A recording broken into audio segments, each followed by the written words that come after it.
I'd barely finished changing out of my blood-stained scrubs when I pushed through the heavy door of Rosso, desperate to escape the downpour that had turned Manhattan's streets into rivers. November had arrived with a vengeance, and I'd spent the last 12 hours at the emergency veterinary clinic trying to save a golden retriever that had been hit by a taxi. We lost him 20 minutes before my shift ended. The jeans and sweater I'd pulled on felt wrong somehow, too normal for a night where nothing felt normal. The warmth inside the Italian bar hit me like a wall, steam rising from my soaked burgundy jacket as I stood dripping on the polished hardwood floor. The place was nearly empty, just a handful of people scattered across the leather booths that lined the brick walls. Soft jazz played from speakers I couldn't see, mixing with the low murmur of conversation and the clink of glasses. I made my way to the bar, peeling off my jacket and draping it over the stool beside me. My fingers were still trembling slightly, the adrenaline from the failed surgery refusing to fade. 2 months in this city. 2 months since I'd left Boston, and a relationship that had slowly suffocated me, and I still wasn't used to the relentless pace of working in Manhattan. "What can I get you?" The bartender appeared, his white shirt crisp despite the late hour. He looked me over with the practiced neutrality of someone who'd seen everything. "Hot chocolate," I said, my voice rougher than I intended. "With a shot of whiskey." He nodded once and disappeared. I pressed my palms against the cool mahogany of the bar, trying to ground myself. The golden retriever's owner had been a little girl, maybe 7 years old. The way she'd screamed when I came out to deliver the news would haunt me for weeks. My hand drifted to the small silver necklace at my throat, the tiny pendant shaped like half of a heart. I'd worn it every day for 15 years, a habit so ingrained I barely noticed it anymore. Val had given it to me the night before I was adopted, pressing the matching half into my palm with tears streaming down her face. "So you never forget me," she'd whispered. I never did forget, but I'd lost her anyway. The bartender returned with my drink in a ceramic mug, steam curling from the surface. I wrapped both hands around it, letting the heat seep into my skin. Through the window, I watched the storm continue its assault on the city. People rushing past with newspapers held over their heads, car horns blaring at the flooded intersections. I was halfway through my drink when the atmosphere shifted. It wasn't dramatic, not at first, just a subtle change in the energy of the room, like the barometric pressure dropping before a tornado. The conversations at the nearby tables grew quieter. The bartender straightened, his casual demeanor replaced with something sharper, more alert. Then the door opened. 3 men entered, but only one commanded attention. He was tall, easily 6'3", with black hair swept back from a face that could have been carved from stone. Dark eyes, strong jaw, olive skin still holding summer's tan despite the winter chill. His charcoal suit fit him with the precision that came from custom tailoring, every line accentuating broad shoulders and a lean, powerful frame. But it wasn't his appearance that made my breath catch. It was the way everyone else reacted. The bartender moved immediately to pour something without being asked. The couple at the nearest booth fell silent mid-conversation. Even the jazz seemed to quiet, though I knew that was impossible. The man moved through the space with absolute confidence, flanked by his companions. One was tall and heavily built, his nose clearly broken more than once. The other was leaner, with cold eyes that swept the room in constant assessment. They were heading toward the private area at the back when the lean one spoke, so quietly I almost missed it. But the effect was immediate. The man in the charcoal suit stopped walking and turned, his gaze following the direction his companion indicated. Toward me. I froze, the mug halfway to my lips. His eyes locked onto mine with an intensity that felt physical, like being pinned by a spotlight. For 3 seconds, maybe 4, we stared at each other across the dim interior of the bar. Then his gaze dropped, traveling down to where I'd pushed up the sleeves of my dark gray sweater, to my left forearm, to the scar. His expression changed so completely, it was like watching a mask shatter. The casual confidence vanished, replaced by something sharp and dangerous. He was moving before I could process what was happening, crossing the distance between us with startling speed. "Let me see your arm."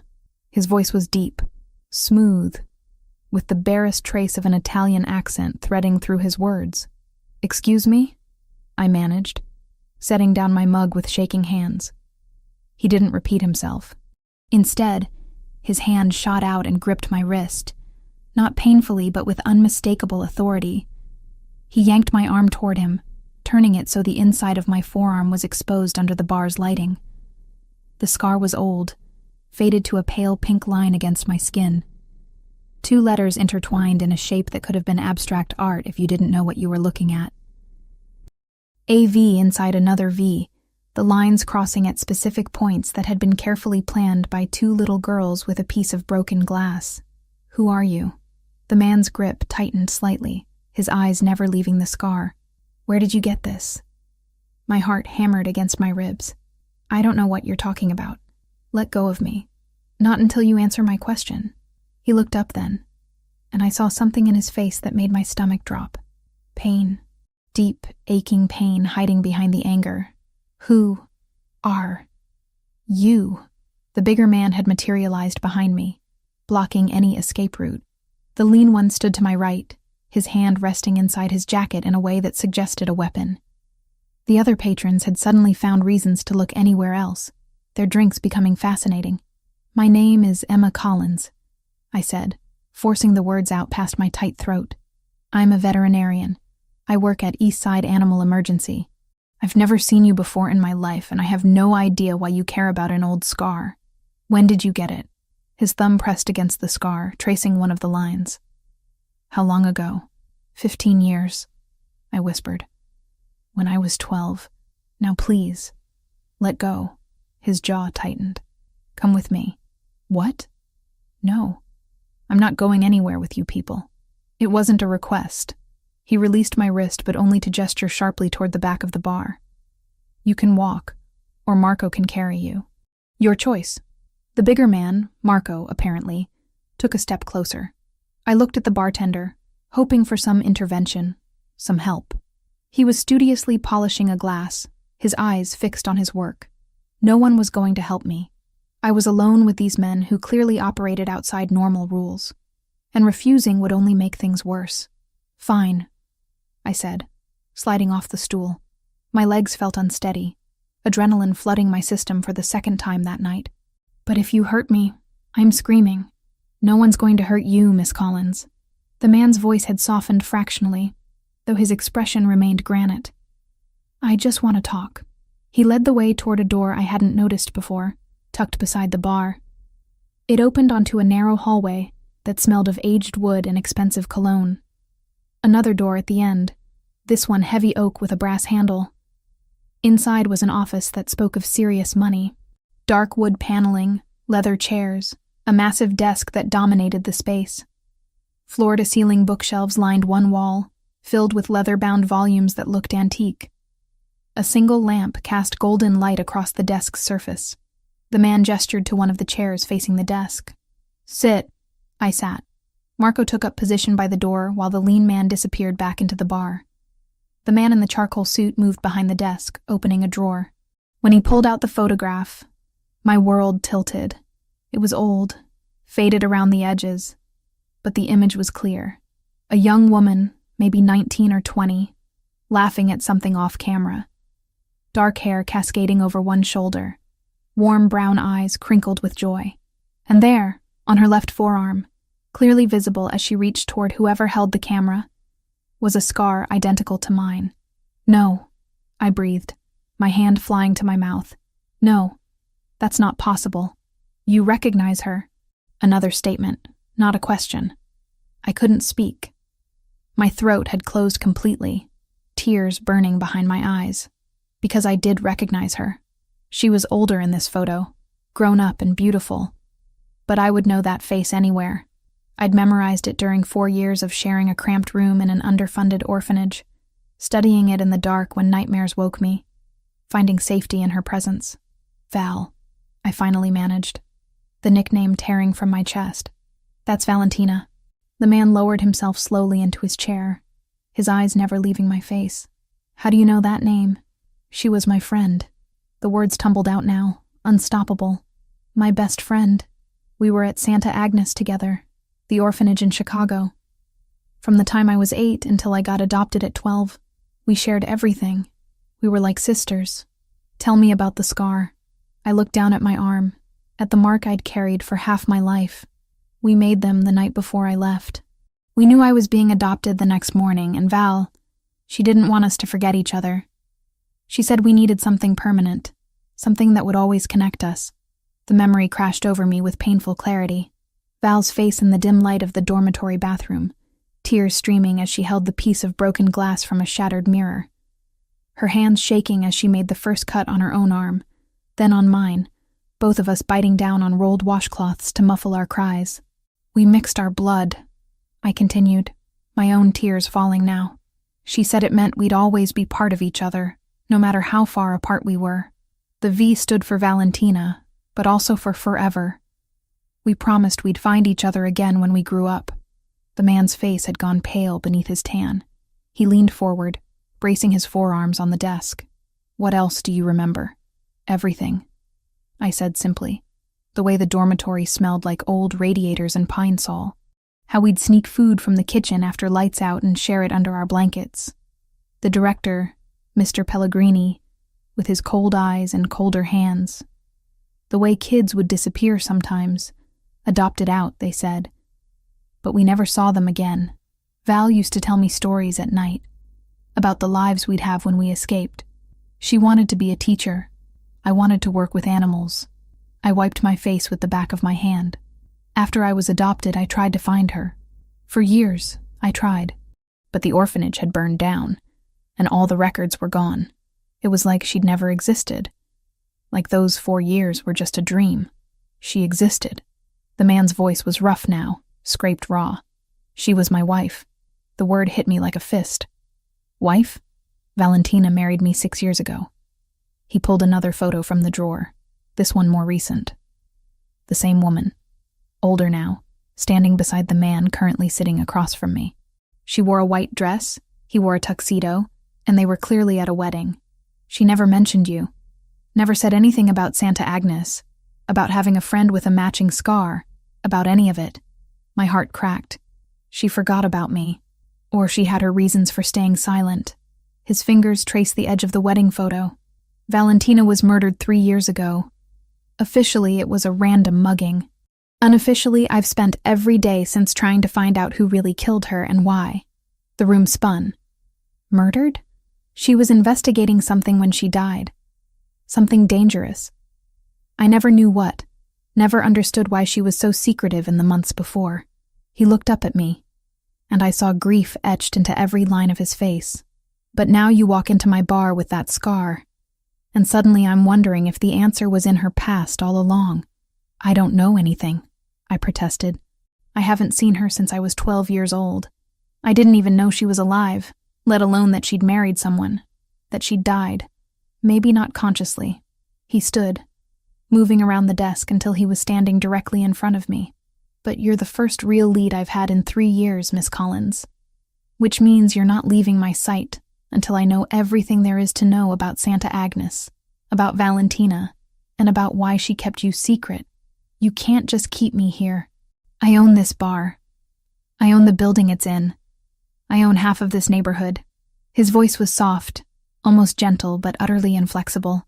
My name is Lucas Ravellini, and in this city, that name means something. So yes, Miss Collins, I absolutely can keep you here until I get the answers I need. The question is whether you're going to cooperate or make this difficult. I stood to face him, anger cutting through my fear and grief. Val was my friend. If someone killed her, I want to know who and why just as much as you do. So don't threaten me like I'm your enemy. For a long moment, we stood there, locked in a silent battle of wills. Then something shifted in his expression, a fractional softening around his eyes. You're right, he said finally. I apologize. This has been unexpected. For both of us. I touched the necklace at my throat again, drawing strength from it. What do you need from me? Everything you remember. Every detail about the orphanage, about Valentina, about what happened there. He returned to his chair, pulling out a legal pad and pen. And then we're going to figure out why my wife died and make sure whoever's responsible pays for it. I sat back down, my wet clothes leaving damp patches on the leather. Outside, the storm continued to rage. But inside this office, a different kind of storm was beginning. One that had been brewing for 15 years, waiting for two old friends' paths to cross again, even if one of them was already dead. The apartment Lucas Ravellini provided wasn't a prison cell, but it might as well have been. Located on the 14th floor of a building I'd never noticed despite working blocks away, it had floor-to-ceiling windows overlooking the East River, hardwood floors that gleamed under recessed lighting, and furniture that screamed money in quiet, understated tones. A king bed dominated the bedroom, its white linens so crisp they looked almost hostile. The kitchen was stocked with food I hadn't chosen, the bathroom filled with toiletries still in their packaging. What it didn't have was freedom. I'd been here for 3 days, and Marco the bodyguard stood outside my door like a statue made of muscle and silence. When I tried to leave that first morning, he'd simply stepped in front of me, his expression apologetic but immovable. "Mr. Ravellini's orders, Miss Collins. You stay here until he's verified your story." So I stayed. What choice did I have? Call the police and tell them what, exactly? That a powerful man was keeping me in a luxury apartment while investigating his wife's murder. They'd laugh me out of the station, assuming they even believed me. Lucas Ravellini clearly had reach in this city, connections that went deeper than I wanted to contemplate. My phone was my only link to the outside world, and I'd used it constantly those first 2 days. Called my supervisor at the clinic, fabricated a story about a family emergency in Boston. She'd been understanding, told me to take the time I needed. The relief in her voice suggested she thought I needed mental health days after losing the golden retriever, and I didn't correct her assumption. I also scrolled through every search result I could find about Valentina Ravellini. The articles from 3 years ago were sparse but consistent. Wife of prominent businessman Lucas Ravellini found dead in apparent mugging. Tragedy strikes Manhattan power couple. Police seek witnesses in fatal robbery.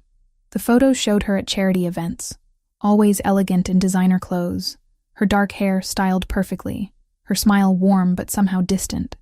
I studied each image obsessively, trying to reconcile this polished woman with the scared little girl who'd shared my narrow bed during thunderstorms, who'd stolen extra bread from the kitchen to make sure I ate.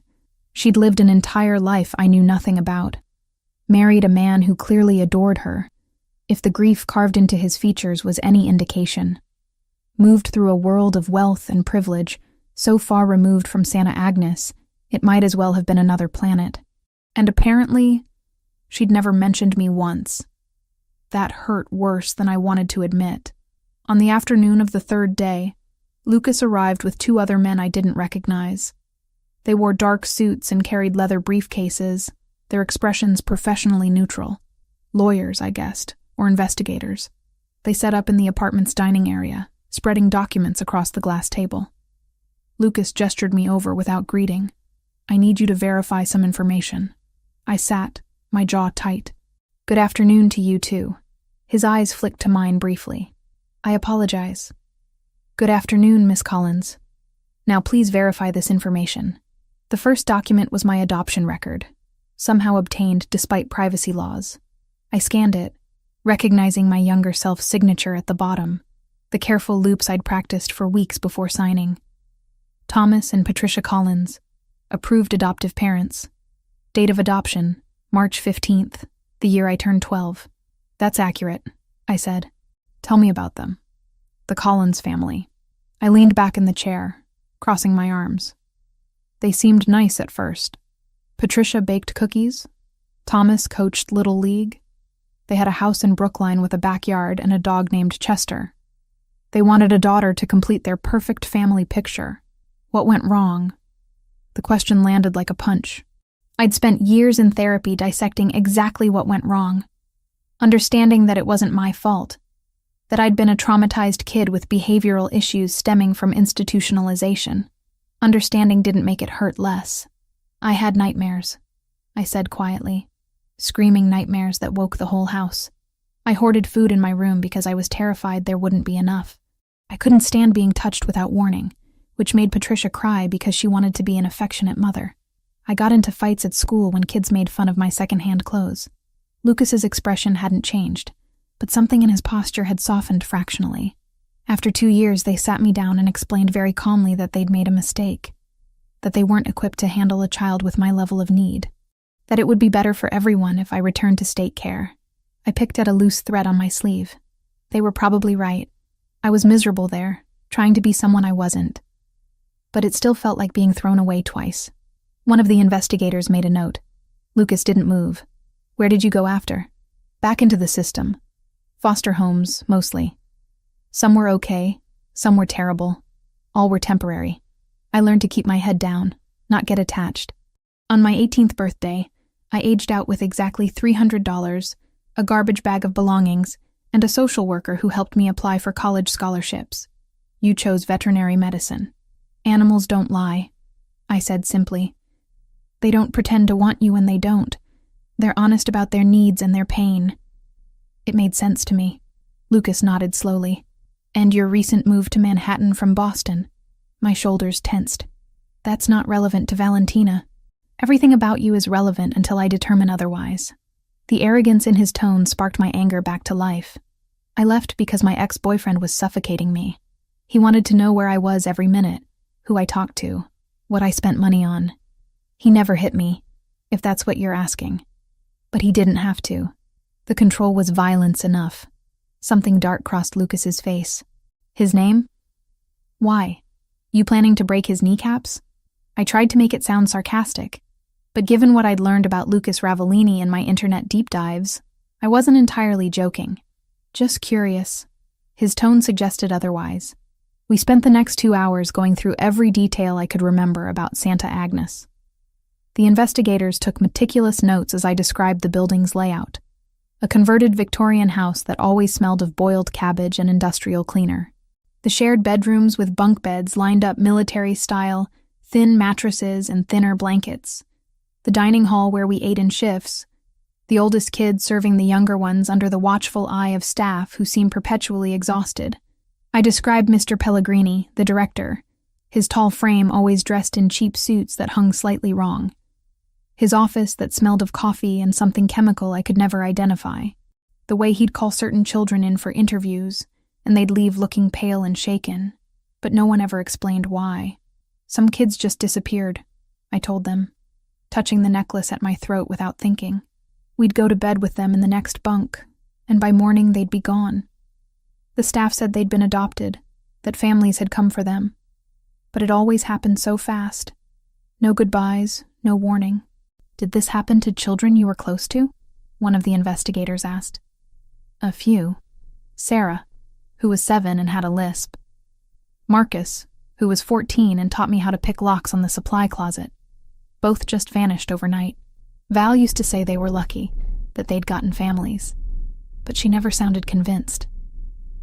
Lucas's pen had stopped moving. Did Valentina ever mention having siblings? Family members she'd been separated from? I shook my head.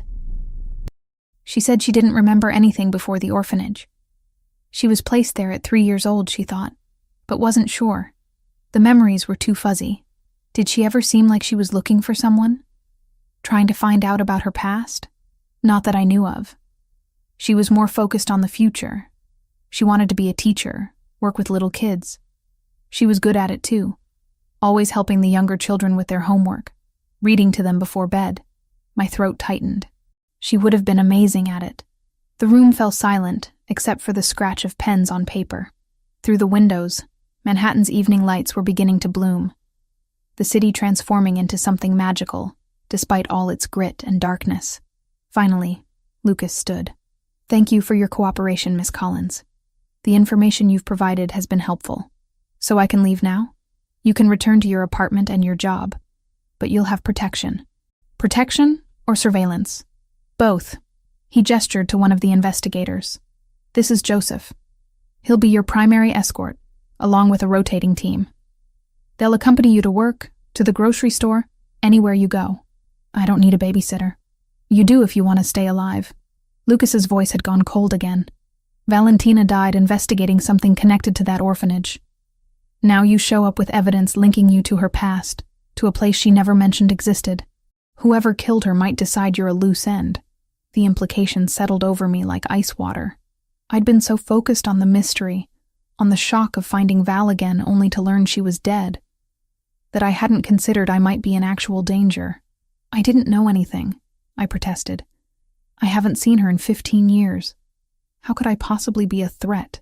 You know about Santa Agnes. You remember Pellegrini. You can identify the building, the staff, the other children. Lucas moved to stand directly in front of me. You're a witness to whatever was happening there, even if you don't realize it yet. My hands started shaking. I clasped them together in my lap, refusing to show more weakness than I already had. Then help me remember. Tell me what you know about Valentina's investigation. That's exactly what I intend to do. He pulled out his phone, typing something quickly. Tomorrow I'll show you what she was working on before she died. Tonight, Joseph will take you home to collect whatever you need, then bring you back here. This apartment is secure. Your building isn't. You want me to move in here? Temporarily. Until we know more about the threat level. I looked around the pristine space that felt nothing like home. Then I thought about my tiny studio in Hell's Kitchen. The sketchy neighborhood I'd chosen because it was what I could afford. The building with locks that barely worked, and neighbors I didn't know. Fine, I said finally. But I need to go to work tomorrow. I have patients depending on me. Animals in recovery that need consistent care. Lucas nodded. Joseph will coordinate with your schedule. But Miss Collins, I want to be clear about something. I met his gaze, steeling myself. Until we find out who killed Valentina and why, your life isn't entirely your own. You're connected to this investigation whether you like it or not. The only question is whether you fight me every step of the way, or whether we work together to get answers. I want answers, I said quietly. Val was the closest thing to family I had for 4 years. If someone murdered her, I want them to pay for it. Something shifted in his expression, the hardness cracking just slightly. She would have liked that you're still loyal to her. Even after all this time, did she really never mention me? The question escaped before I could stop it. Not once in 6 years? Lucas was quiet for a long moment. She had nightmares sometimes. She'd wake up calling a name I didn't recognize. Em or Emmy. I always assumed it was someone from her past, but she'd never tell me who. She'd just say it was nothing. Go back to sleep. My vision blurred with sudden tears. Emmy. That's what she'd called me. My full name too formal for a little girl's tongue. The nickname had died when I left the orphanage. No one else ever using it. She'd remembered. Through everything. Through building a new life and marrying a man who clearly loved her. Through becoming someone I wouldn't have recognized on the street. She'd remembered. Why wouldn't she tell you about me? I whispered. I don't know. Lucas's voice had gentled. But I intend to find out. Joseph stepped forward, his expression professional but not unkind. Miss Collins, whenever you're ready, we can go collect your things. I nodded, not trusting myself to speak. As I gathered the few items I'd brought to this gilded cage, my mind spun with questions that had no answers. Valentina had kept me secret, locked away in whatever box she'd built around her past. But she'd also dreamed about me, called my name in her sleep. Whatever had happened to her, whatever she'd been investigating, it was connected to the 4 years we'd spent as sisters in everything but blood. And now I was stepping into the shadow she'd left behind, following a trail 3 years cold, with a grieving husband as my only guide. The only question was whether I'd find justice at the end of it, or just another way to lose someone I'd loved. Lucas picked me up from the clinic 4 days after our initial interrogation session. I'd just finished stitching up a tabby cat who'd gotten into a fight with something much larger. My hands still steady despite the exhaustion creeping through my bones. Joseph had been my shadow the entire shift, positioned near the waiting room with his back to the wall and eyes on every entrance. When Lucas walked through the clinic doors, several of my coworkers stopped what they were doing. He had that effect on people, commanding attention without saying a word. Today he wore dark jeans and a black sweater under a leather jacket. Less formal than the suits, but somehow more dangerous. We need to talk, he said without preamble. There's something I want to show you. I peeled off my latex gloves and tossed them in the biohazard bin. Can it wait until after my shift? No. Dr. Martinez, my supervisor, appeared from the back office. Emma, if you need to go, it's fine. We're covered for the rest of the day. The way she looked at Lucas, with a mixture of wariness and respect, Told me she'd figured out he wasn't just some boyfriend picking me up from work. Small mercies that she didn't ask questions. The car waiting outside was different from the sleek sedan that usually transported me. This was a black SUV with tinted windows dark enough to be illegal, Marco behind the wheel. Lucas opened the back door and waited while I climbed in, then slid in beside me. We drove in silence through Manhattan traffic, heading south toward the industrial areas near the waterfront. The neighborhoods grew rougher, luxury high-rises giving way to converted warehouses and aging brick buildings. Finally, Marco pulled into an alley beside a structure that looked abandoned, its windows covered with sheets of plywood, graffiti tagging every available surface. "Where are we?" I asked as Lucas helped me out of the SUV.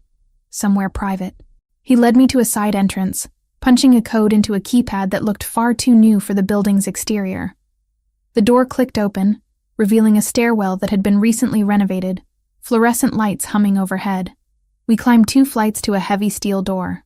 Lucas unlocked it with a key from his pocket, then gestured me inside. I wasn't prepared for what I saw. The space was massive, probably spanning the entire floor of the warehouse, but it was the walls that made me stop breathing. Every available surface was covered with papers, photographs, maps, documents connected by colored string in patterns that would have looked insane to anyone who didn't understand investigation boards. In the center of it all was Valentina's face. Dozens of photos of her, maybe hundreds, at charity events, leaving restaurants, shopping, laughing with friends. Candid shots that suggested surveillance rather than social media. And crime scene photos too, though Lucas had positioned those further back, less prominent, but still present. My stomach turned seeing her like that. The life gone from eyes that had once sparkled with mischief as we stole extra cookies from the kitchen. "This is what I've been doing for 3 years," Lucas said quietly, standing beside me. "Every waking moment I'm not handling business obligations. I'm here, trying to understand what happened to her." I moved closer to the nearest wall section. It was organized by timeline, starting from 6 months before Valentina's death.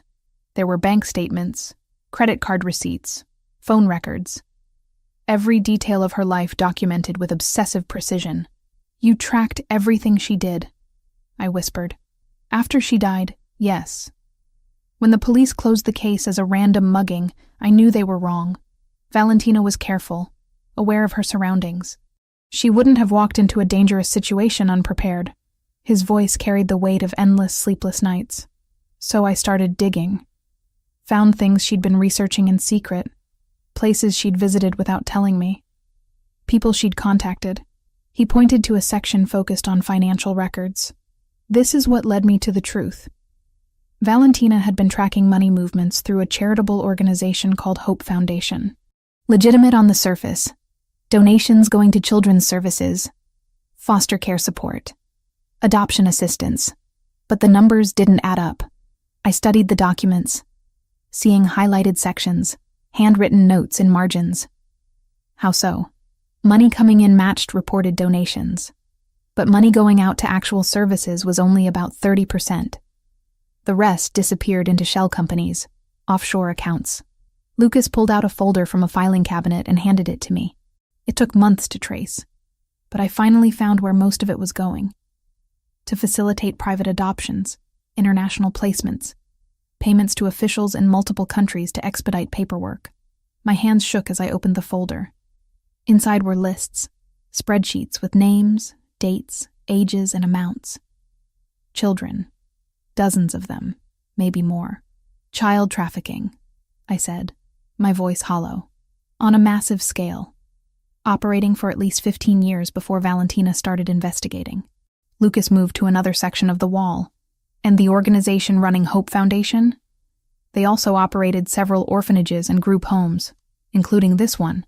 He tapped a document, and I saw the name that made my blood run cold. Santa Agnes Home for Children, Chicago, Illinois. Operated 1995-2008. "They closed it down a year after you left," Lucas said. "Claimed financial difficulties, sold the property, scattered the remaining children to other facilities. Very thorough in destroying records. There was a fire in the administrative office that wiped out most documentation. That's convenient. Too convenient, which is why Valentina became convinced the fire was deliberately set to cover evidence. He handed me another folder, this one thicker. These are the documents she managed to recover. Copies of adoption papers, payment records, staff schedules, and this. The photograph showed a group of adults standing in front of Santa Agnes. I recognized the building immediately. The Victorian architecture that had seemed grand to child me, but looked shabby in the photo. There were maybe 10 people in the picture, dressed formally like it was some kind of official event. And there, third from the left, was the man from my nightmares. Mr. Pellegrini looked younger in the photo, his hair darker, his frame not quite as heavy. But those eyes were the same. Cold, calculating, assessing everything like merchandise to be evaluated. That's him, I breathed. That's the director. Anthony Pellegrini, currently a successful businessman in New Jersey, runs several commercial real estate ventures. Sits on the board of 3 charities, including one that, surprise, facilitates international adoptions. Lucas's voice had gone hard. He's made millions in legitimate businesses. But I believe those businesses were built on money from selling children. I couldn't look away from the photograph. Val figured this out? She was getting close. I found emails she'd exchanged with a journalist discussing an exposé. Meeting notes with a lawyer about how to approach authorities with the evidence. She was preparing to blow the whole operation apart. He pulled out another document. This one a death certificate. 2 weeks before she was supposed to meet with the FBI, she was killed. The certificate listed cause of death as blunt force trauma, multiple stab wounds. Time of death, 11:47 p.m. Location, alley behind a restaurant in the meatpacking district. The police said witnesses reported seeing a man in dark clothing running from the scene. But no one got a good look at his face. Security cameras in the area had mysteriously malfunctioned that night. Very professional hit made to look like a robbery gone wrong. Lucas's jaw tightened. Someone knew what she was planning. Someone with resources enough to orchestrate her death and cover the tracks. I set down the folder, my legs suddenly unsteady. Lucas guided me to a chair positioned in front of a desk covered with more files. "Why are you showing me this?" I asked. "Because you're connected to it whether you want to be or not. You lived in that orphanage. You can identify Pellegrini, confirm he was there, testify to the conditions and the children who disappeared." Lucas crouched in front of me, his dark eyes intense. "You're a witness to his crimes, Emma. Even if you don't remember anything specific, your existence threatens him. But he doesn't know I exist. I haven't seen him in 15 years. Not yet, but I want to change that." I stared at him, comprehension dawning slowly. "You want to use me as bait. I want to use you as leverage. There's a charity gala in 3 days. One of those overpriced fundraisers where rich people feel good about themselves. Pellegrini always attends, makes a show of his philanthropic nature. I've already secured us invitations." Lucas stood, pulling out his phone and showing me the event details. "You'll come with me. Wear something that shows your arm. Let him see the scar. And then what? Then we watch how he reacts. If he recognizes the symbol from Santa Agnes. If he shows any sign of concern or recognition. We'll know he remembers. We'll know he's vulnerable." Lucas pocketed his phone. Valentina was working alone, trying to protect everyone around her by keeping them in the dark. I'm not making that mistake. We work together on this, or we don't work at all. I thought about Val, how she'd kept this investigation secret even from the man she married, how she'd carried this burden alone until it killed her. The anger that had been simmering since I learned of her death flared hotter. "I'll do it," I said, "but I want to be clear about something. I'm not doing this just for you or for justice in the abstract. I'm doing it for Val, for the little girl who gave me half her heart and made me promise never to forget her. And for every kid who disappeared from that place while we were too scared to ask questions." Something like respect flickered across Lucas's face. Fair enough. The next 3 days passed in a blur of preparation. Lucas had a dress delivered to the apartment, emerald green silk that draped elegantly and left my arms completely bare. When I tried it on, the scar stood out clearly against my skin, impossible to miss under proper lighting. The night of the gala, Marco drove us to a hotel ballroom in Midtown. Crystal chandeliers cast golden light across tables draped in white linen, flower arrangements that probably cost more than my monthly rent positioned as centerpieces. Women wore designer gowns, men wore tuxedos, and everyone carried themselves with the casual confidence of people who'd never worried about money. Lucas looked devastating in a black tuxedo, his dark hair perfectly styled, his hand warm at the small of my back as he guided me through the crowd. We drew attention, people's eyes following us with curiosity. I heard whispers, caught fragments of conversation. Is that Ravellini? I thought he stopped coming to these things after his wife died. Who's the woman? I've never seen her before. Gorgeous dress. Valentino, you think? I kept my head high, focusing on the role Lucas had coached me to play. Confident, elegant, comfortable in this world, even though I felt like an imposter. My fingers found the small necklace at my throat. Val's pendant hidden beneath the dress. A talisman for courage. It took 20 minutes before I spotted Pellegrini. He stood near the bar, talking to a group of men in expensive suits. He'd aged considerably since the photograph, his hair completely gray now, his frame carrying more weight. But the eyes were the same, and when I saw them, my childhood fear came rushing back so strongly I almost stumbled. Lucas steadied me immediately. That's him? Yes, I managed. Then let's get his attention. We circulated through the room, Lucas introducing me to various people whose names I immediately forgot. He positioned us strategically, moving gradually closer to where Pellegrini held court. Finally, we were close enough that I could hear the man's voice, smooth and cultured, discussing something about commercial development. Then Lucas maneuvered us directly into Pellegrini's line of sight. I raised my champagne glass to my lips, the movement deliberate. My left arm fully extended with the scar exposed. I saw the exact moment Pellegrini's gaze landed on it. His face went completely still. The champagne in his own glass sloshed slightly as his hand trembled. He said something to his companions, excusing himself mid-conversation, and started walking toward us. My heart hammered against my ribs. Lucas's hand found the small of my back again, grounding me. "Excuse me," Pellegrini said, his voice carrying that false warmth I remembered too well.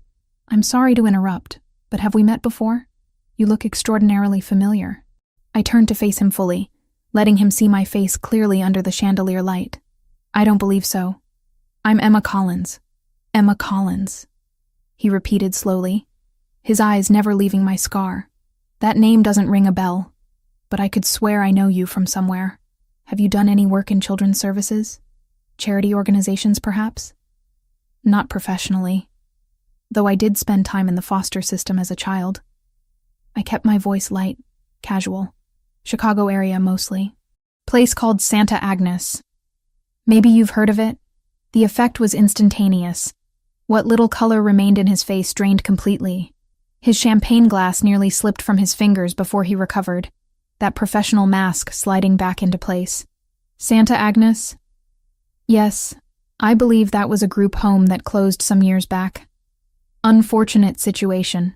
He forced a smile that looked more like a grimace. "Well, it was lovely meeting you, Miss Collins. If you'll excuse me, I just remembered I have an urgent call to make." He turned and walked away with controlled speed, not quite running, but close. Lucas watched him go with predatory interest. "That was more than recognition," he murmured in my ear. "That was fear." Within minutes, Pellegrini had left the gala entirely. Lucas made a subtle gesture, and I saw Joseph slip out after him, along with another man I recognized from Lucas's security team. "They'll follow him," Lucas said quietly. "See where he goes, who he contacts. Fear makes people sloppy." We stayed at the gala another hour, maintaining appearances. But my mind was racing, replaying Pellegrini's reaction over and over. The way his hands had shaken. The panic barely concealed behind his eyes. He remembered. He knew exactly what that scar meant, what it represented. And now he knew I was alive, asking questions, connected to Lucas Ravellini of all people. Later that night, back at the secure apartment, Joseph delivered his report. Pellegrini had driven directly to a warehouse facility in Newark. He'd stayed inside for approximately 45 minutes, during which time he made numerous phone calls. When he emerged, his body language suggested extreme agitation. "We couldn't get close enough to hear the calls without risking exposure," Joseph said. "But we photographed everyone who entered and exited the warehouse during that time. 3 men, all with known connections to trafficking operations in Eastern Europe." Lucas studied the photographs with grim satisfaction. "He's calling in reinforcements, warning his associates that someone's asking questions about the old operation."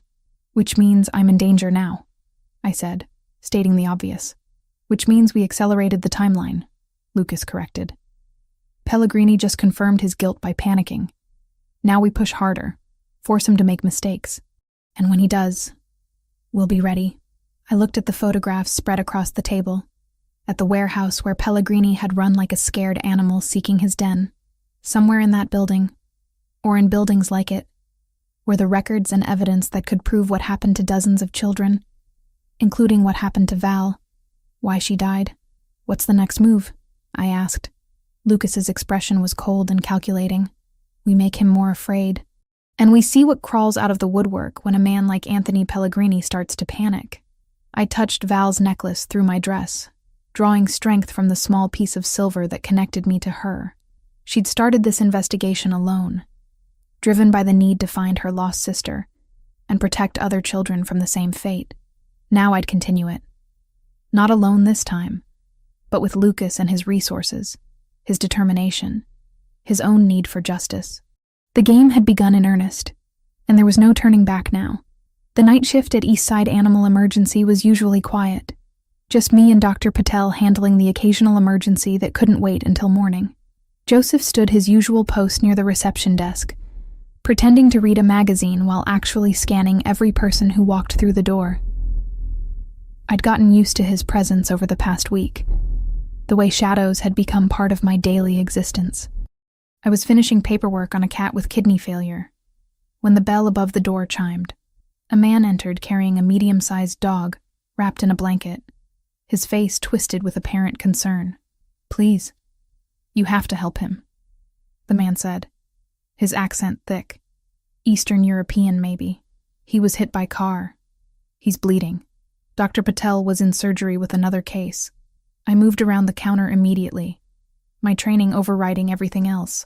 "Bring him to examination room 2. Let me see." Joseph shifted position, his hand moving inside his jacket, but the man seemed genuinely distraught. The dog whimpered convincingly as we entered the exam room. I gestured to the table. "Set him down gently." "What's his name?" "Bruno." The man laid the dog on the examination table, the blanket falling away to reveal a German shepherd mix with what looked like road rash along his side. I pulled on latex gloves, approaching carefully. The dog's eyes were alert, watching me. And something about the situation felt wrong. Dogs in genuine distress didn't track movement that clearly, but my hands were already reaching for him, checking his gums, feeling for broken bones. That's when the door burst open behind me. 2 more men rushed in, and I saw the guns before my brain could process what was happening. The first man grabbed my arm, yanking me backward, his grip bruising. I opened my mouth to scream, and he clamped his other hand over it. "Quiet," he hissed. "Come with us, no trouble." The door to the exam room exploded inward. Joseph came through it like a force of nature, his own weapon drawn. He fired twice, the sound deafening in the small space. I felt, rather than saw, the first man drop, his grip on me releasing as he fell. More gunfire erupted from the lobby. Glass shattered. Someone was screaming. Maybe me. Maybe the receptionist who'd been at the front desk. I dropped to the floor, crawling behind the examination table, my hands slick with blood that wasn't mine. The dog, I realized distantly, had jumped off the table and disappeared. Not injured at all, just bait. They'd used a dog as bait to get to me. More men poured through the clinic's entrance. I heard Marco's voice shouting orders, then the distinctive sound of automatic weapons. The examination room window exploded, raining glass across my back. I curled into a ball, making myself as small as possible, pressed against the base of the cabinets where I kept surgical supplies. Someone stepped into the room. I saw boots, expensive leather, moving through the debris. My heart stopped. Then I heard Lucas's voice, cold, and lethal. Emma. Where is she? Behind the table. Joseph called back, his voice strained. She's clear. Strong hands pulled me up. Lucas's face swam into focus, his expression harder than I'd ever seen it. Blood spattered his white shirt, though I couldn't tell if it was his. Are you hurt? His hands ran over my arms, my shoulders, checking for injuries with clinical efficiency. No, I don't think so. My voice sounded strange, distant. The dog wasn't really hurt. They used him to get me close. I know. He pulled me against his chest. One arm wrapped around me protectively while his other hand held his weapon. We're leaving. Now. The clinic was destroyed. Bullet holes pocked the walls. The waiting room chairs were overturned, and blood stained the linoleum in spreading pools. 2 bodies lay near the entrance. Neither of them Marco or Joseph, thank God. The receptionist huddled behind the desk, crying but apparently unharmed. Police are coming, Marco said, appearing at Lucas's shoulder. We need to be gone before they arrive. Lucas didn't argue. He half carried me through the side entrance where an SUV waited, engine running. Marco drove while Lucas kept me pinned against him in the back seat, his body a shield between me and the windows. We drove north, leaving the city's lights behind. My ears still rang from the gunfire, my hands shaking violently now that the adrenaline was fading. I couldn't stop seeing that moment when the man grabbed me, couldn't stop feeling his hand over my mouth. They knew where I worked, I said finally, my voice hollow. You said I'd be protected. You said I'd be safe. I was wrong. Lucas's jaw was tight, a muscle jumping beneath his skin. They moved faster than I anticipated. I'm sorry. Sorry? The word came out sharp, anger cutting through the fear. You used me as bait. You dangled me in front of Pellegrini like I was nothing, and now people are dead. That clinic, those animals, Dr. Patel was in surgery when this happened. He's fine. Marco confirmed it before we left. That's not the point. I shoved away from him, pressing myself against the opposite door. The point is, you knew this would happen. You knew showing me to Pellegrini would put a target on my back, and you did it anyway. Yes. He didn't try to deny it, didn't offer excuses. I gambled with your safety because I needed to confirm he recognized you, that he saw you as a threat. I was right, but I underestimated how quickly he'd move to eliminate that threat. So what now? How many more times do I almost die before you get your revenge? This isn't about revenge. For the first time since I'd met him, Lucas's control cracked. This is about justice for a woman who died trying to protect children from monsters. This is about making sure the people who killed her can't hurt anyone else. And yes, I used you. I won't apologize for that, but I won't let them take you the way they took her. The vehemence in his voice startled me into silence. We drove for another hour, the city giving way to suburbs, then to rural darkness punctuated by occasional farmhouses. Finally, Marco turned down a private road marked only by a small stone pillar. The house appeared gradually through the trees, a sprawling structure of wood and stone that looked more like a lodge than a residence. Security lights illuminated the driveway, and I saw at least 3 other men positioned around the property perimeter. Lucas helped me out of the SUV, his hand gentle now where it had been commanding before. You'll be safe here. I own the property through several shell companies. No one outside my inner circle knows it exists. Inside, the house was warm and surprisingly comfortable. Wood beam ceilings soared overhead, a stone fireplace dominated one wall, and leather furniture was arranged to take advantage of the floor-to-ceiling windows overlooking a dark lake. Under different circumstances, it would have been beautiful. There are bedrooms upstairs, Lucas said. Choose whichever you like. You'll find clothes in the closets, all sizes. Bathroom is stocked. Kitchen is fully supplied. Another gilded cage. I moved to the windows, staring out at my reflection. Behind me, Lucas stood with his hands in his pockets, blood still staining his shirt. I failed her. The words came out quietly, almost too soft to hear. Valentina. She was investigating something dangerous, and I was too focused on business to notice. Too confident that my reputation would protect her. When she died, when I found her in that alley, I swore I'd never fail like that again. I turned to face him. His mask had completely dropped, leaving only raw pain visible in his features. Every day for 3 years, I've lived with the knowledge that I could have saved her if I'd just paid attention. If I'd asked the right questions, noticed her withdrawing, pushed past her deflections. She died alone, Emma. Died protecting me from whatever she'd discovered. And I let it happen. My anger drained away, replaced by something more complicated. You couldn't have known. I should have. He moved to the fireplace, bracing his hands against the mantel. I knew Pellegrini would see you as a threat. I knew he'd act. I thought I had more time. Thought I could control the situation better. I gambled with your life because I'm obsessed with not failing again. And I almost got you killed anyway. I crossed the room slowly, standing a few feet away from him. You saved my life tonight. Your people were there.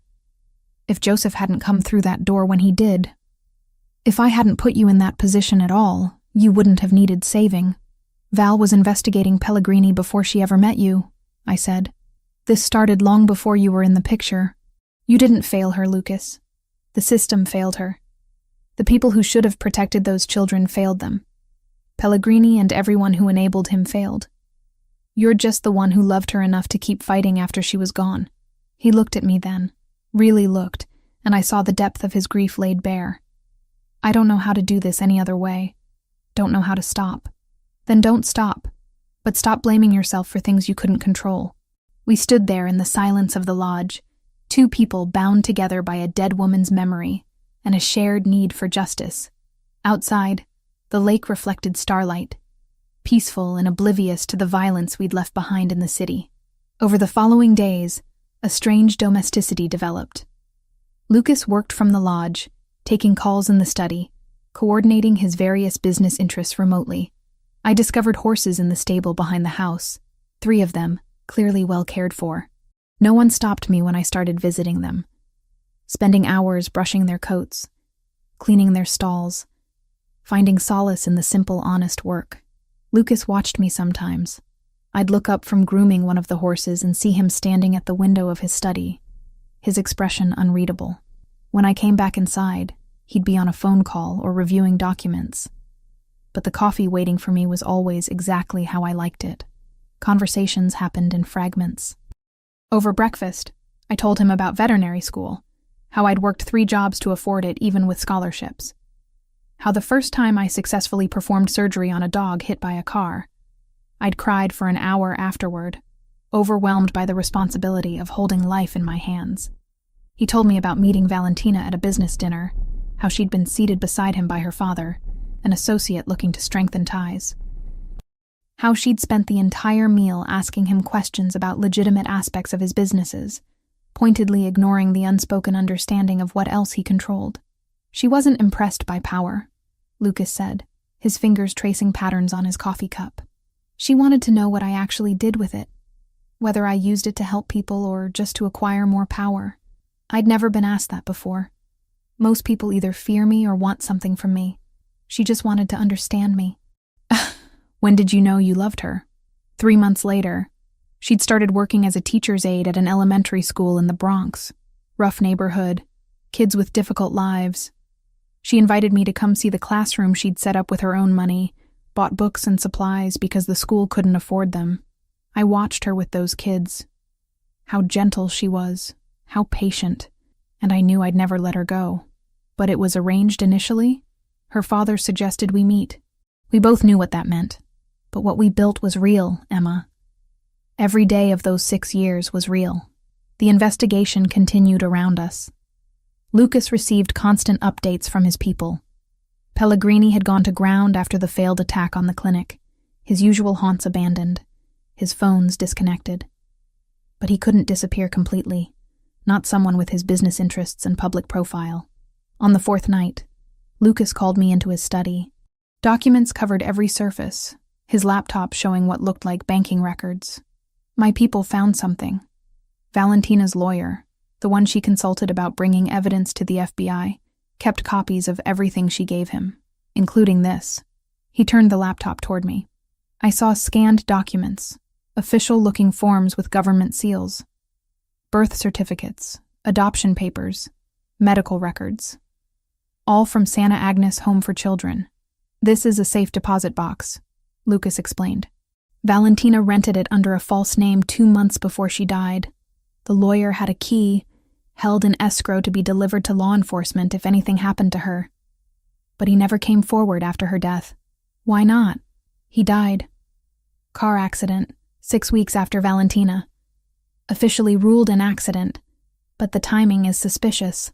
Lucas pulled up another file.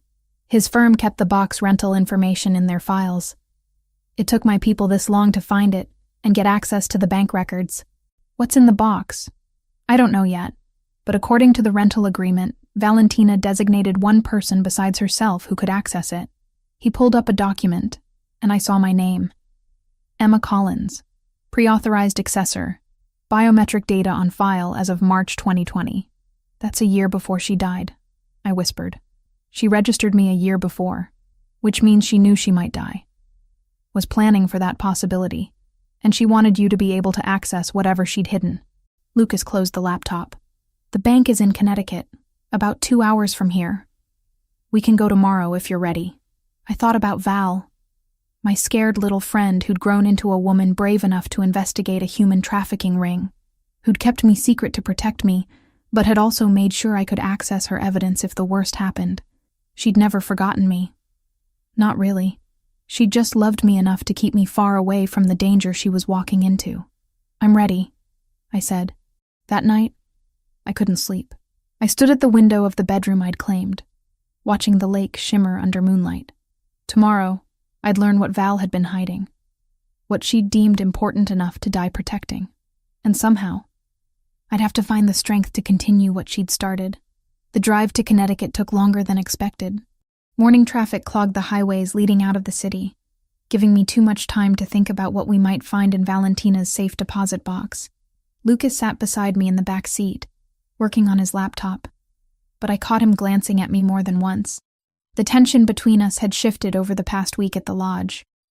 It wasn't just the shared purpose anymore, the mutual need for justice. Something else hummed beneath the surface, charged and dangerous in its own way. I'd catch myself watching him when he thought I wasn't looking, noticing details I had no business noticing. The way his jaw tightened when he was frustrated, how his voice softened when he spoke about Valentina, the careful way he moved around me, always aware of where I was, making sure I felt safe. It was becoming harder to remember that this man was dangerous, that his world was built on violence and control, even if he wielded those tools for what he believed were righteous reasons. You're quiet, Lucas said, closing his laptop. Nervous, I admitted. Whatever Val put in that box, she died to protect it. Then we'll make sure her sacrifice meant something. The bank was in a wealthy suburb, the kind of place where money whispered rather than shouted. Classical architecture, marble floors, and staff who moved with practiced discretion. Lucas gave them my name, and within minutes we were escorted to a private room lined with safe deposit boxes. The manager, an older woman with kind eyes, verified my identification against their records. You were registered as an authorized accessor in March of 2020, she confirmed. Box 447. Your biometric scan matches our files perfectly. My hand shook slightly as I placed my palm on the scanner. The system beeped. A green light flashed, and the manager retrieved a long metal box from the wall. She set it on the table between Lucas and me. I'll give you privacy, she said, excusing herself.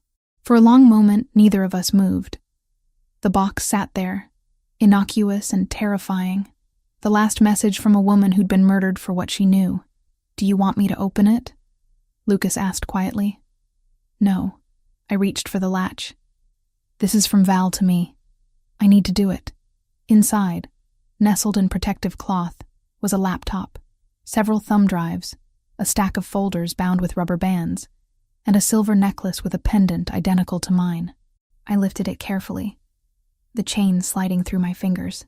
She kept hers, I whispered. All these years, she kept it. Lucas's expression softened in a way I'd never seen before. She never forgot you, Emma. That much is clear. I fastened the necklace around my neck beside my own, feeling the weight of both pendants resting against my collarbone. 2 halves of a heart, reunited after 15 years. The laptop powered on, and after a moment it prompted for a password. I stared at the blank field, my mind racing. What would Val have used? Something only someone from our past would know. Then it hit me. Our birthday. Not our real birthdays, which we'd celebrated on random days assigned by social services, but the birthday we'd chosen for ourselves, the day we'd made our blood oath and became sisters in everything but name. March 15th. I typed the date, holding my breath. The screen unlocked. "How did you know?" Lucas asked. It was our shared birthday. The day we became family. I navigated to the documents folder, finding files organized by year and category. She left everything. For the next hour, we poured through the evidence. Lists of children, some with photos attached. Sarah, age 7, lisp, sold to a family in Germany for $40,000. Marcus, age 14, good with mechanics, sent to a factory in Thailand. Dozens of names, dozens of children I'd known or heard about, all reduced to transactions with price tags. The financial records showed the full scope of the operation. Hope Foundation had facilitated over 200 illegal adoptions between 1995 and 2005, generating millions in revenue. The money had been laundered through various businesses, including several owned by organized crime families. "Look at this list of clients," Lucas said grimly, pointing to a spreadsheet. 3 judges, a state senator, 2 FBI agents, and at least 5 major crime figures, including members of the Albanian organization that's been trying to move into my territory for years. They all used Pellegrini's services, either for themselves or as a way to launder money. Child trafficking is lucrative, and it's harder to trace than drugs or weapons. His face had gone hard. This is why Valentina died. Too many powerful people with too much to lose. I clicked on a folder labeled Personal, Sophia. Inside were video files, dated from the last few months of Valentina's life. I opened the first one. Val's face filled the screen. Older than in my memories, but unmistakably her. Same dark eyes, same determined expression. "My name is Valentina Ravellini," she said to the camera. "If you're watching this, I'm probably dead. Emma, if it's you, I'm sorry. Sorry I never reached out. Sorry I kept you in the dark. But I needed you safe. And the only way to do that was to keep you far away from this investigation." Tears blurred my vision. Lucas's hand found mine under the table, his grip warm and steady. "I discovered something 6 months ago," Val continued on screen. "Records showing that I had a younger sister. Her name was Sophia. She was 3 years old when Child Services separated us. I don't remember her at all, but the documents don't lie. She was placed in Santa Agnes with me for 2 weeks. Then she disappeared from the system completely." She paused, wiping her own eyes. I traced her through Pellegrini's records. She was sold like merchandise to a family named Dubois in Lyon, France. She was 5 years old. They paid $50,000 for her. My God, I breathed. I've been trying to find her, to see if she's okay, if she knows what happened to her. But every step I take toward the truth makes this network more nervous. Lucas doesn't know about any of this. I can't tell him because his world is too connected to these people. If he tried to help, it would start a war. On screen, Val leaned closer to the camera. "Emma, if you're watching this, I need you to do something for me. Find Sophia. Use these records. Use Lucas's resources if he's helping you. And find my sister. Tell her I never stopped looking. Tell her I loved her even though I didn't remember her." The video ended. I sat frozen, overwhelmed by the weight of Val's final request. "We'll find her," Lucas said quietly. "Sophia Dubois, Lyon, France. We'll find her. She's your sister-in-law," I realized. Family you never knew Valentina had, which makes her worth finding regardless of any dying wishes. He closed the laptop carefully. "But first, we need to copy all of this and get it somewhere secure. This evidence is worth killing for." We spent another hour photographing documents, copying files to encrypted drives Lucas had brought. The necklace and the laptop itself we took with us, along with the most crucial original documents. On the drive back, neither of us spoke much. I couldn't stop thinking about Sophia. about a little girl sold to strangers in a foreign country. Was she happy? Did she know she'd been trafficked? Did she have any idea her older sister had died trying to find her? When we arrived back at the lodge, it was late afternoon. The setting sun painted the lake in shades of gold and crimson. Lucas dismissed Marco and the other security, telling them to maintain perimeter checks, but give us space. Inside, I poured myself a glass of wine and stood at the windows, watching the light fade. Lucas joined me, his own glass in hand. "She was trying to save everyone," I said. "All those kids, including her sister. And she died before she could finish. Then we finish it for her." I turned to face him. "This is bigger than I understood. Politicians, judges, FBI agents. How do we fight that? Carefully, with evidence that can't be disputed and allies who can't be bought." He set down his glass. "I have contacts in federal law enforcement, people Valentina never knew about, people who owe me favors, and who have their own reasons to want Pellegrini's network destroyed. Why would they help you? You're not exactly law-abiding yourself." "No, but I have rules. Children are off-limits. Human trafficking is off-limits. There are lines even in my world that you don't cross." His voice carried steel beneath the calm. "Pellegrini crossed every line that matters. That makes him an enemy I'm willing to burn bridges to destroy." We stood there in the fading light, and I became acutely aware of how close he was. Close enough that I could see the fatigue around his eyes, the weight he carried trying to avenge a woman he'd loved.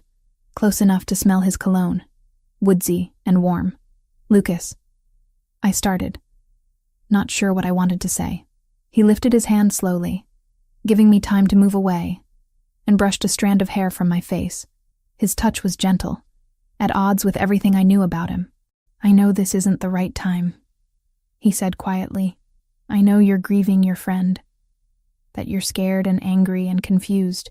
But Emma, you need to know that somewhere in all of this, you became more than just a connection to Valentina, more than just a witness or a source of information." My breath caught. "What are you saying?" "I'm saying I've started looking forward to seeing you in the mornings, to hearing your thoughts about the investigation, about everything. I'm saying that when those men attacked the clinic, the terror I felt wasn't about losing a witness. It was about losing you specifically. This is a terrible idea," I whispered, even as I swayed closer to him. "Your world, my world, they don't fit together." "I know." His other hand came up to frame my face. "Tell me to stop." I should have. Every rational part of my brain screamed that getting involved with Lucas Ravellini was the worst decision I could possibly make. He was dangerous, damaged, obsessed with avenging a dead wife. I was vulnerable, isolated, bound to him by circumstances beyond my control. But I didn't tell him to stop. Instead, I closed the distance between us and kissed him. His response was immediate, but controlled. His mouth moving against mine with a hunger tempered by care, one arm wrapped around my waist, pulling me against him, while his other hand tangled in my hair. I gripped his shirt, anchoring myself as the kiss deepened, becoming something desperate and needy. When we finally broke apart, both breathing hard, reality crashed back. "I can't," I gasped, stepping away. "I can't do this. Not now, not with everything so complicated. Emma, you're grieving Valentina. I'm grieving her too, and I'm scared, and I don't trust my own judgment right now." My hands shook as I pushed them through my hair. "If we do this, if we cross that line, there's no going back. And I need to know I'm making that choice clearly, not because I'm traumatized or lonely or caught up in the intensity of the situation." Lucas's jaw worked, but he nodded. "You're right. I'm sorry. That was selfish of me. It wasn't just you," I admitted. "I wanted it too. But wanting something doesn't make it right." I retreated to my bedroom, closing the door and leaning against it. My lips still tingled from the kiss. My body still hummed with awareness. But my mind knew the truth. Getting involved with Lucas meant accepting his world. All of it. The violence, the danger, the moral compromises.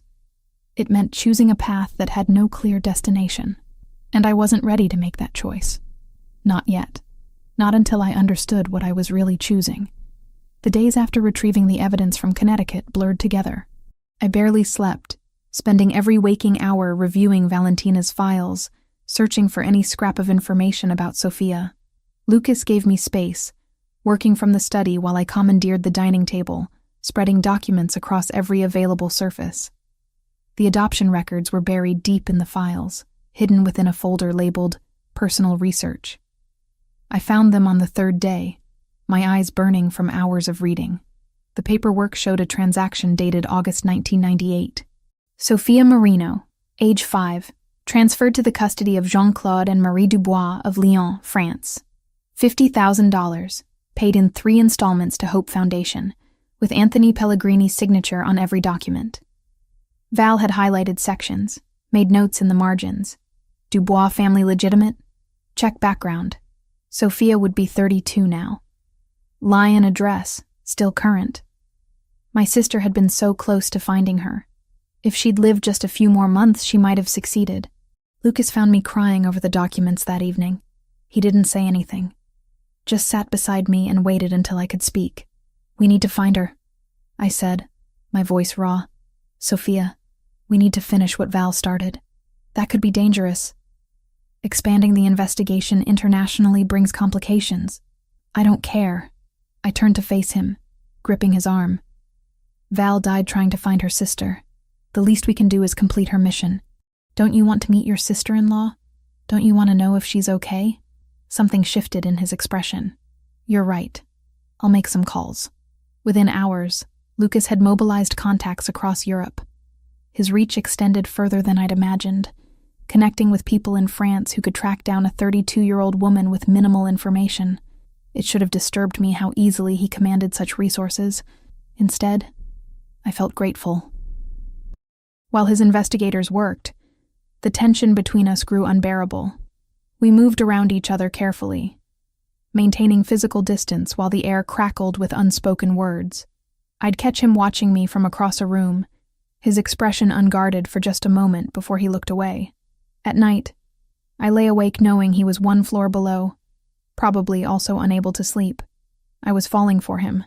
The realization hit me during breakfast on the 5th day, watching him read through reports while absently pushing eggs around his plate.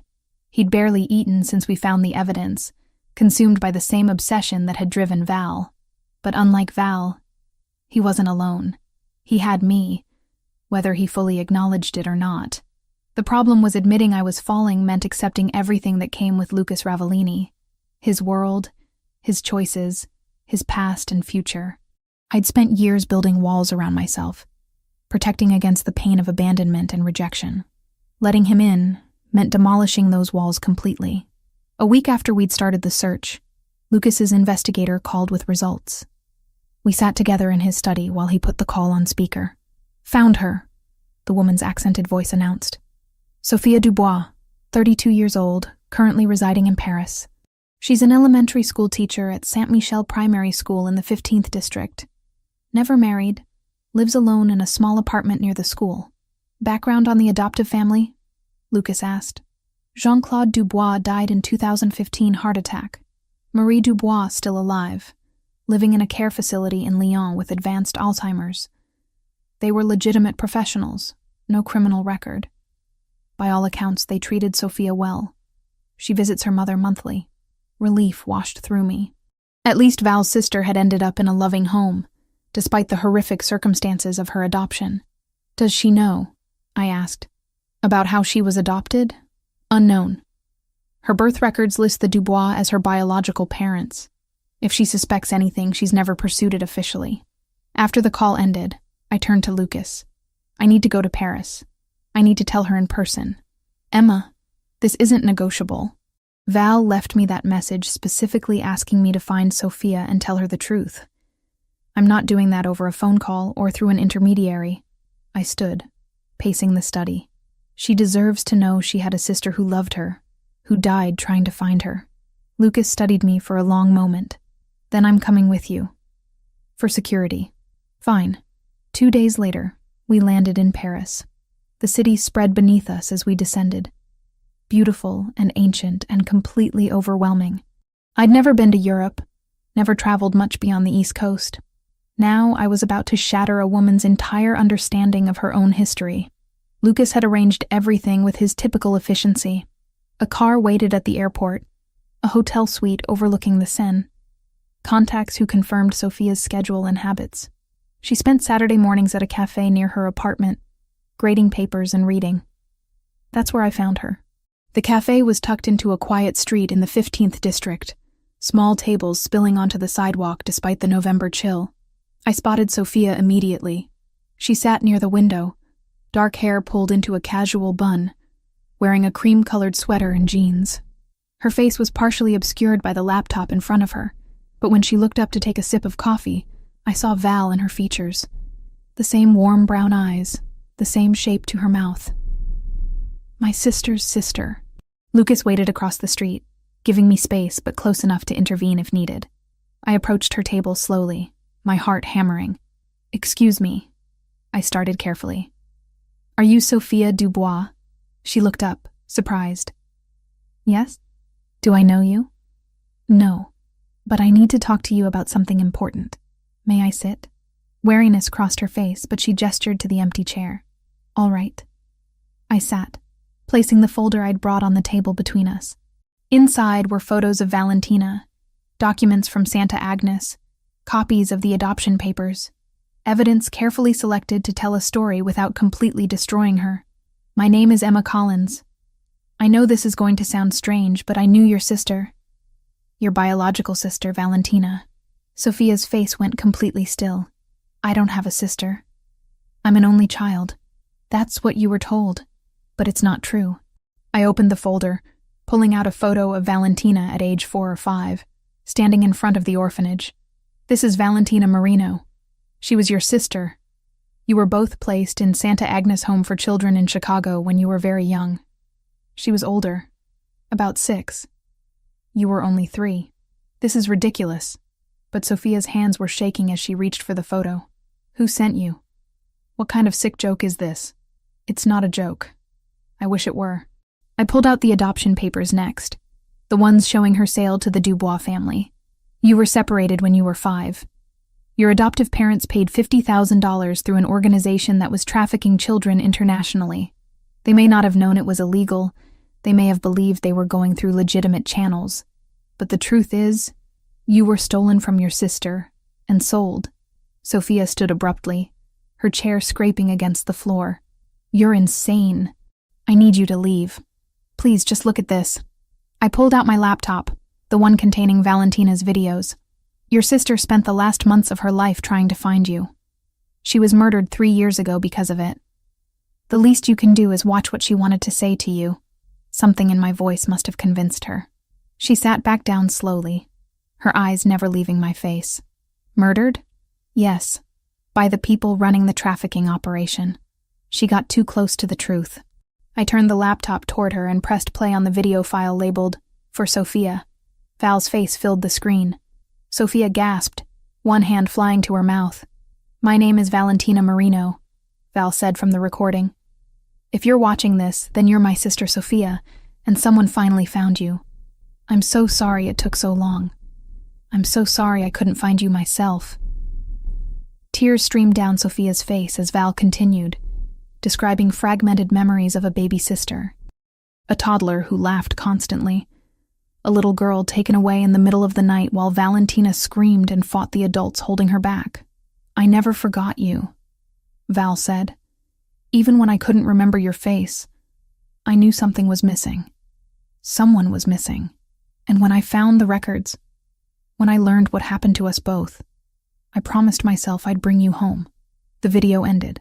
Sophia sat frozen, tears dripping onto the table. She was married.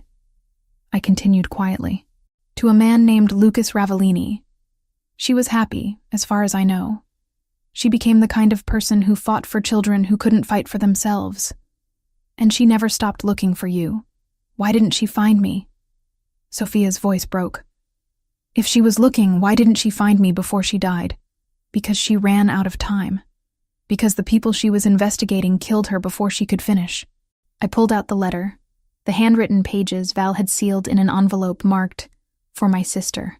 She wrote this for you, in case she died before she could meet you." Sophia took the letter with trembling hands. She read silently, her shoulders shaking with sobs. I looked away, giving her privacy with her sister's final words.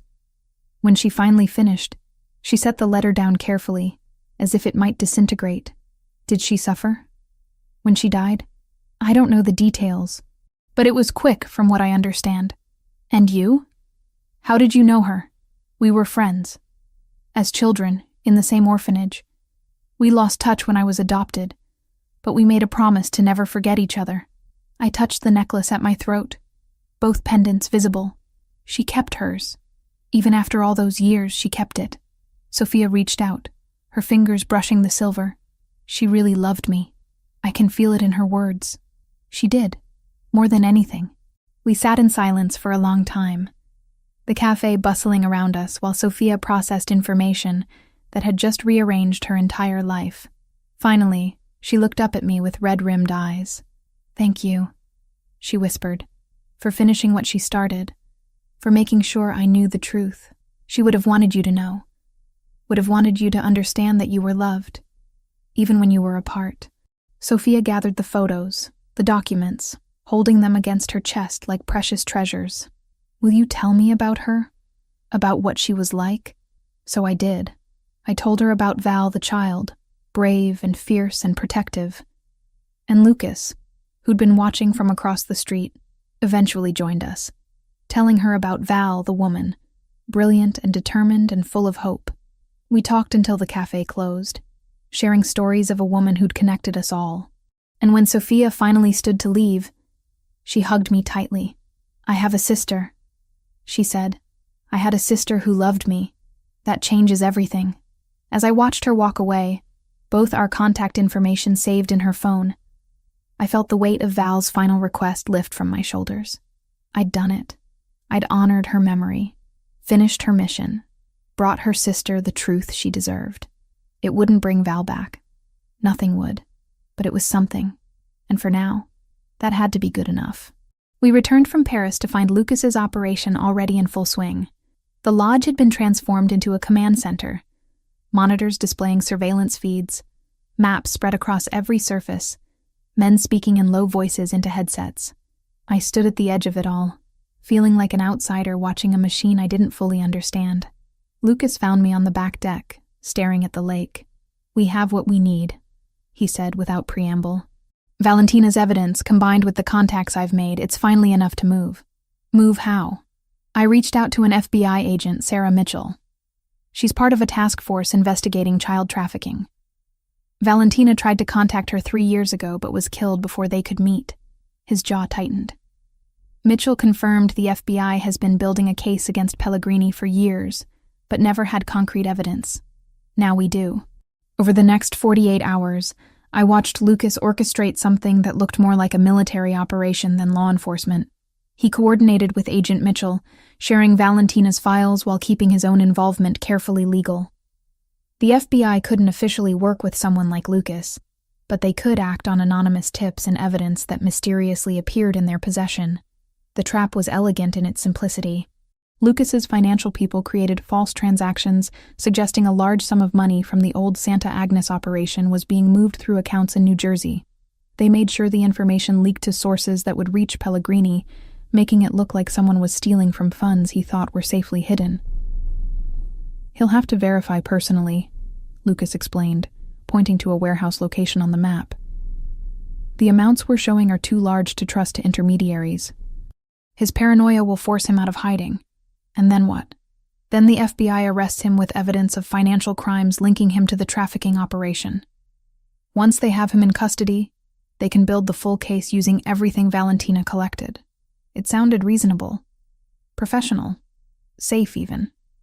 Until Lucas turned to me with an expression I'd learned to dread. "You're staying here during the operation," he said. "Non-negotiable. Lucas, Emma, this isn't the charity gala. This is an active law enforcement operation with armed criminals. I won't put you in that position." Every instinct screamed to argue, but I saw the fear beneath his command. He'd already lost Valentina to this investigation. The thought of losing me too was written plainly across his face. "All right," I said quietly. "I'll stay here." Relief flooded his features. He pulled me close. pressing a kiss to my forehead. Thank you. Marco will be here with you. The operation should be over in a few hours. The night of the operation, I paced the lodge like a caged animal. Marco sat near the door, monitoring communications through an earpiece, his expression giving nothing away. I tried reading, tried watching television, tried anything to distract myself from imagining Lucas in danger.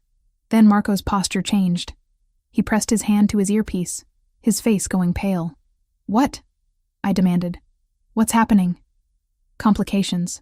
Pellegrini brought more security than anticipated, including members of the Albanian organization. My blood went cold. Is Lucas okay? They're engaging now. FBI is moving in, but... He stopped, listening to something I couldn't hear. Multiple shots fired.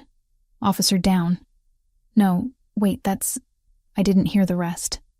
I was already moving, grabbing car keys from the hook by the door, running for the SUV parked in the driveway.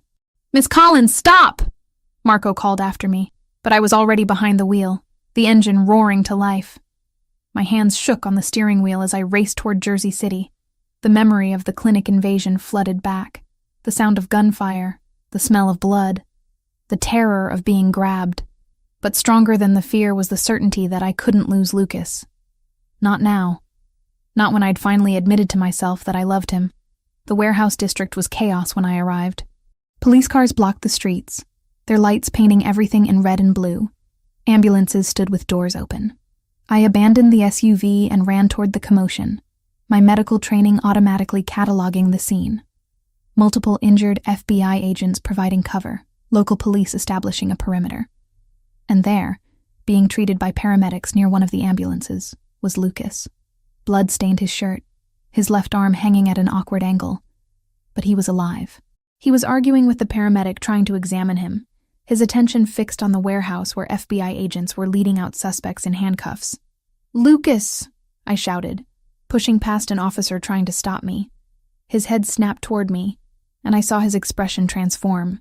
Anger at my disobedience, yes, but overwhelmed by pure relief. I crashed into him, wrapping my arms around his waist, careful to avoid his injured shoulder. You're an idiot, he growled into my hair. I told you to stay at the lodge. I know. I'm sorry. I saw the news report about shots fired and I just couldn't sit there not knowing if you were alive. Tears streamed down my face. I can't lose you, Lucas. I can't.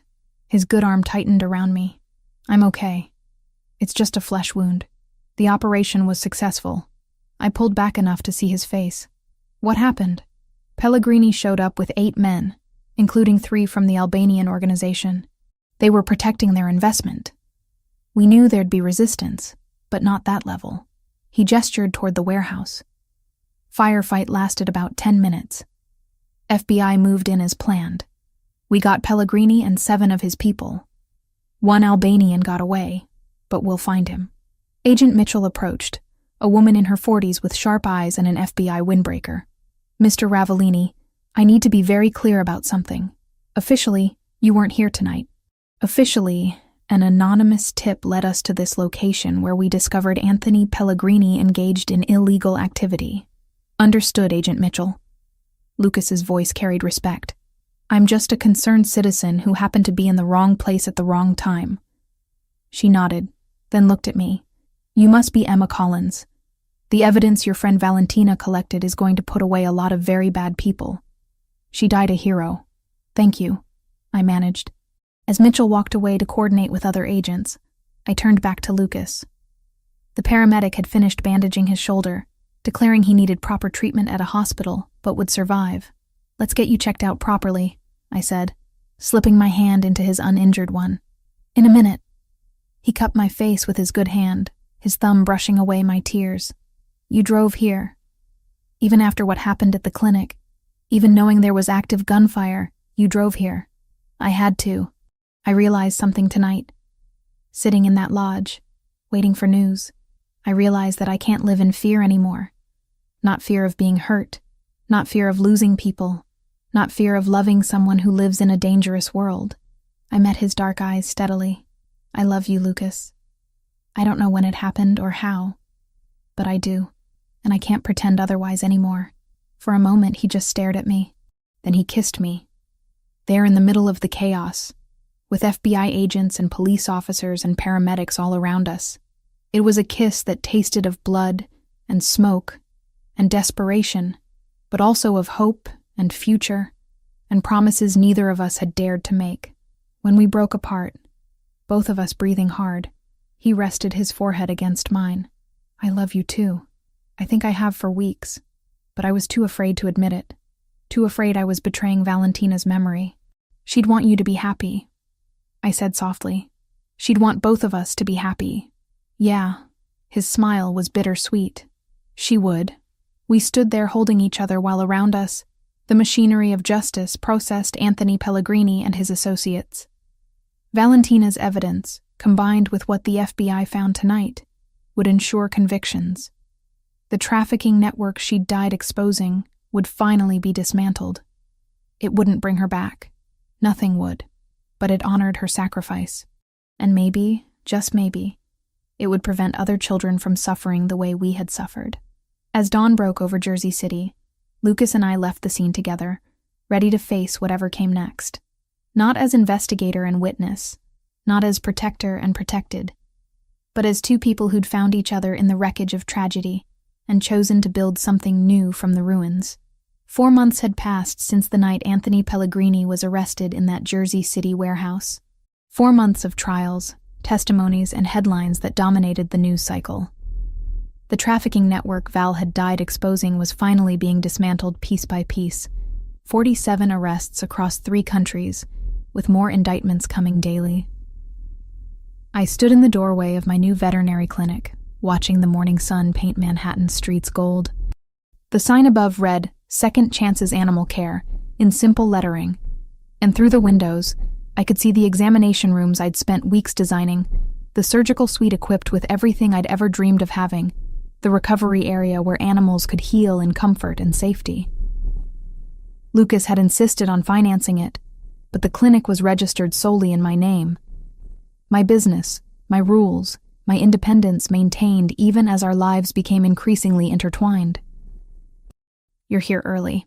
His voice came from behind me, warm and familiar.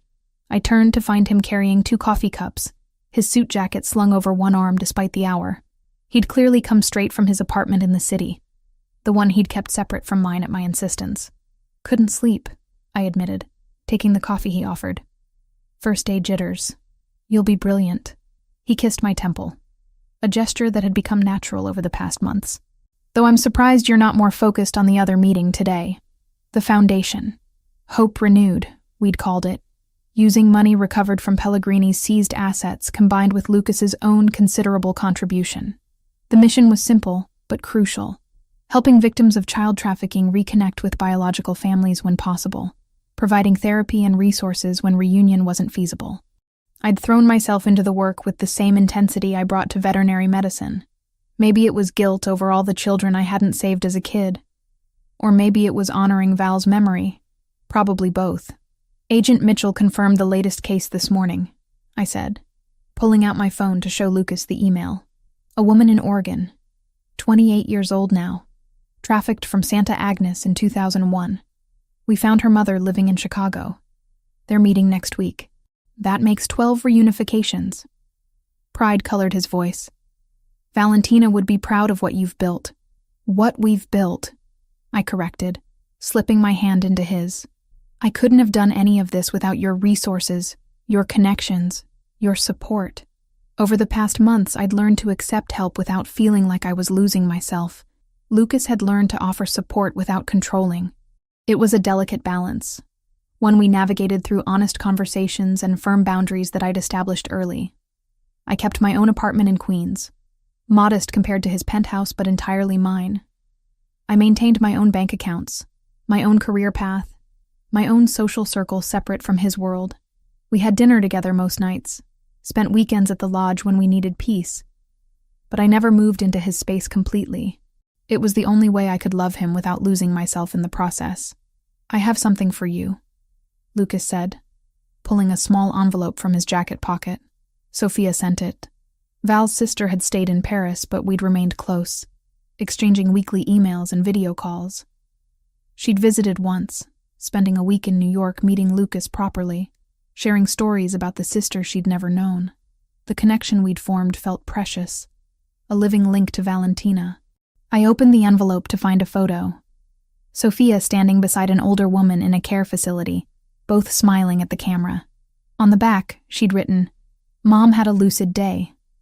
I told her about Valentina, about you both. She said she's sorry for what happened, that they didn't know. I believe her. Thank you for giving me my sister's memory." Tears pricked my eyes. Marie Dubois, Sophia's adoptive mother, probably hadn't known the adoption was illegal. Many of Pellegrini's clients hadn't, believing they were going through legitimate channels. It didn't excuse what happened, but it complicated the narrative in ways that felt important to acknowledge. "She looks happy," Lucas observed, reading over my shoulder. "She is. And she's healing. That's what matters." We stood together in the early morning quiet. Two people who'd found each other through tragedy and chosen to build something meaningful from the wreckage. Lucas had started therapy 2 months ago, finally confronting the guilt and grief he'd carried since Valentina's death. I went with him sometimes, working through my own childhood trauma, my abandonment issues, my fear of losing people I loved.